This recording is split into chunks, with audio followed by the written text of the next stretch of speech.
traders and customers in often poorer nations who rely on a steady supply of used clothes. Lorraine Anthony reports. There's a multi-billion-dollar global trade in second-hand clothing and recycled clothes, which helps keep it out of landfill, while keeping the wardrobes of the fashion-savvy clear for next season's designs. Now, though, because of the pandemic, exporters, traders and customers who rely on a steady supply of used clothes are struggling. It's not that there isn't enough clothes, ironically there's too many, which has plummeted their value and led to huge backlogs in warehouses and thrift shops. And it's often those in poorer nations who are hit hardest.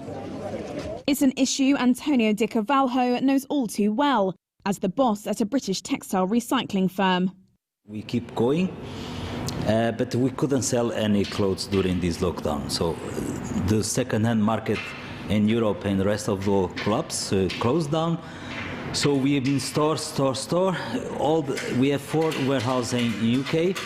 So it means we have full warehouse during the time. Recyclers and exporters have had to cut their prices to shift stock, as lockdown measures restrict movement and business slows in end markets abroad. For many, it's no longer commercially viable. They simply can't afford to move the merchandise.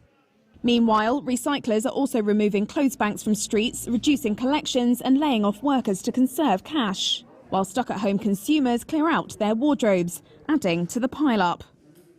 In the United States, for example, the value of exports from March to July fell 45% compared with the same period last year, so says government data. Up to a third of clothes donated in the US ends up for sale in markets in the developing world. The consequences of the decline are reflected in open-air markets like this one in Kenya.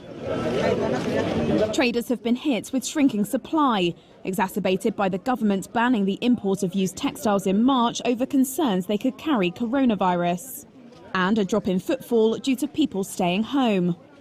Second-hand clothes dealers like Nicholas Matisia are finding business sluggish, to say the least. Before coronavirus came in, I would manage to sell at least 50 trousers a day. But now with coronavirus, even selling one a day has become difficult. You open in the morning and close in the evening, in the same state, without selling. Now, U.S. President Donald Trump held a campaign rally in Duluth, Minnesota on Wednesday, a day after he went face-to-face with